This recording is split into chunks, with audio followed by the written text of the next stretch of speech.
It's as if I went to sleep for a year, and when I woke up, the world's fallen apart.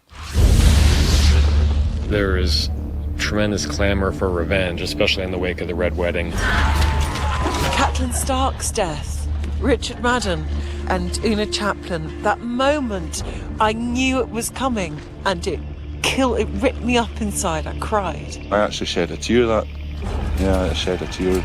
All the performances were extraordinary, and it was very emotional to do. It's sort of, where do you go from there? Some of the most shocking and mind-blowing scenes of the entire series come at the end of this coming season. Some very bloody confrontations. I know how important the Red Wedding is to so many fans of the show and the books, but we pick up the pieces and top it in many ways. This is definitely the most dangerous season for Tyrion. It seems like almost every episode he's in jeopardy of getting his head removed from his shoulders. Tyrion has never been faced with this much public humiliation because he usually has an answer for it. I've talked myself out of 1,000 dark corners, Podrick. I don't think I'm talking my way out of this one. He's usually center stage, and he usually is better at it than the people around him. This time around, he's left as an audience member. I'm guilty of being a dwarf. There's no boundary with her and Tyrion of inflicting emotional damage. She's quite happy to do it. You've always pitied him. Our poor little brother. He'd kill us all if he could. Tyrion and Jaime definitely have a love that Tyrion doesn't have with the other members of his family, and he helped Tyrion a great deal this season. Careful. I'm the last friend you've got. My favourite character is Bronn, Jerome Flynn. I really like Cersei because she's just a fantastic character, and even though everyone hates her, you kind of love to hate her. Jaime Lannister. He's complex. The thing that Nikolai has is this incredible charisma. He was born to play that part. Oberyn Martell is the one wild card. I would describe Oberyn as a deeply passionate person. I think that he's very, very dangerous, but he's also good. I think Oberyn's feelings for the Lannisters go beyond disdain and then to hatred. Why did you come to King's Landing, Prince Oberyn? I was invited to the royal wedding. The Lannisters are the only ones who pay their debts. He uses the invitation to the wedding to come and seek out what he really wants, and that is vengeance. Joffrey. Joffrey's a wee prick. Mummy's boy, a bully. He's got nice eyes. I feel like Jack, the actor, has an abundance of redeeming qualities. I feel like Joffrey, the character, less so. He's kind of always sits like squiffy on his chair. And he's like always picking it at the handle, and he's like, I am the king! Joffrey, I mean, clearly the last person on Earth you would want to have any kind of power. I broke Stannis on the Blackwater. Pity you weren't there to help, Uncle. My apologies, Your Grace. I was rather busy. Busy getting captured. It's the best fun to play such a hateful or hate-inspiring character. Just to get the reaction out of someone is it's very satisfying. It's nice to, make people hate you. A royal wedding is history. The time has come for us all to contemplate our history. In terms of the challenge of the wedding, it's the entirety of it. It's the totality of a massive scene which takes up about half the episode. It was like shooting a short film in itself, actually. I was shocked by the sheer scale. I really have never seen anything like that in Game of Thrones before. I would find it very hard that I would have a wedding ceremony replicated like that again in my career. It was majestic, it was shimmering, and it just looked pristine. I think that's what Joffrey likes. He likes really something ostentatious and grand. The great thing about this show is they like to put you into atmospheres and into environments that conjure up certain feelings inside of you when you're playing the scenes out. Your imagination is kind of fueled, it's all there. My throne room is a mini tropical version of a Westeros throne room. That set is unbelievable. I walked in and was like open-mouthed for a good 10 minutes. Very intimidating. And Amelia's lovely, but you kind of look up at them and it's kind of frightening. She's exploring what kind of a leader she could be. How can I rule 7 kingdoms if I can't control a single city? The cities that Dany has previously liberated are beginning to revolt because it's all well and good going in and cutting the tie and seemingly breaking people free, but if you don't leave them with any kind of a structure or any kind of a commander who shares the same morals and views as the person who liberated them, then it's a free-for-all. They can live in my new world, or they can die in their old one. When the dragons were first born, they were adorable little babies and completely devoted to their mother, and they couldn't even eat without her. With each season they grow, and with each season they become a little bit more dangerous. And now they're at the point where they're not babies anymore. They are outgrowing the restrictions that she's placing on them. She's always feared it. I mean, for goodness sake, they're dragons. They've killed her enemies. What's going to stop them from killing anyone? Because they're dragons in a non-dragon world. They're dragons, Khaleesi. They can never be tamed. I think it's kind of a symbol of her losing control of herself and losing control of what she's doing. And the thing that I got most excited about is Jon is not the same man from season to season. There's too much that's happened to him, too much that's gone on and that he's had to learn from. We find him in season 4.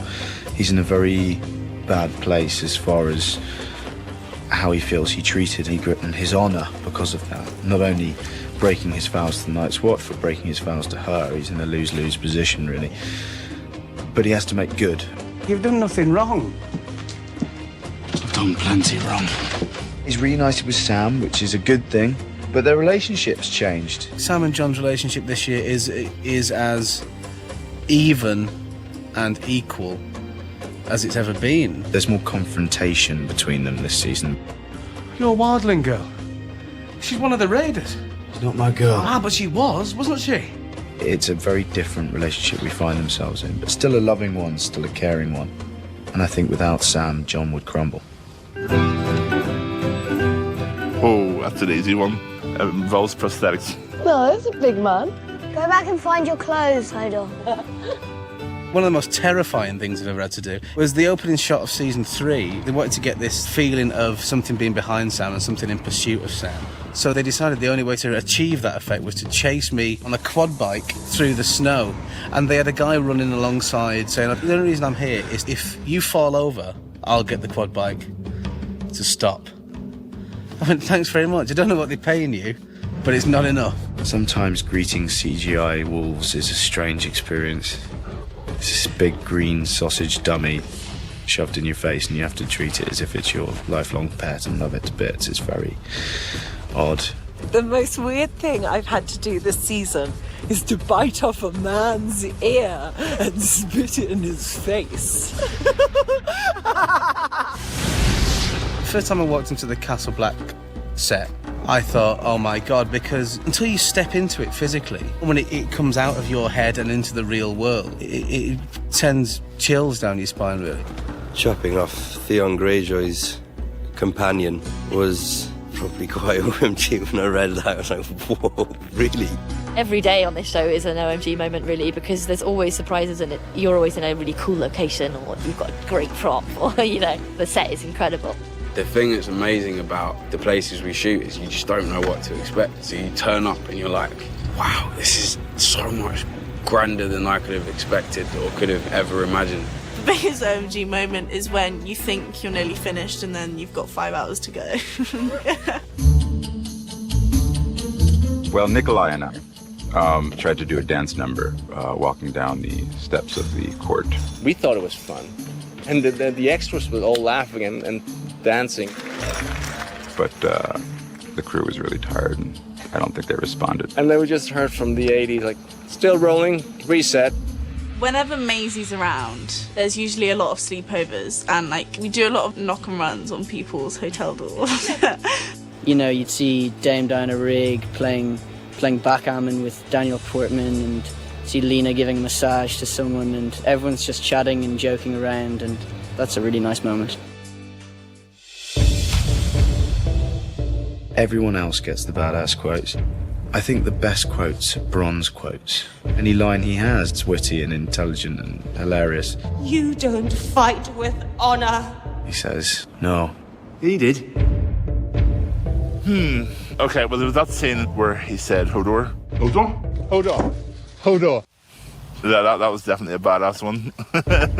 I think it would be when Ygritte's head is on that rock. Strike hard and true, Jon Snow. I'll come back and haunt you. Oh, that was a great line. Well, there's one this year when she's talking about nothing. Maybe nothing is worse than this. Nothing isn't better or worse than anything. Nothing is just nothing. I think that makes you really think about all the different characters, and it kind of puts things into perspective. Oh, Dracarys. Dracarys. Definitely. I believe that's probably the most badass quote. I think Maester Luwin. He was very much a father figure for Bran, and to not have him, I think, is probably a disadvantage to Bran. You Robb and Catelyn. So hard. The big one that set the whole tone for Game of Thrones being known for a show where no one is safe was Ned Stark. And that completely shocked me.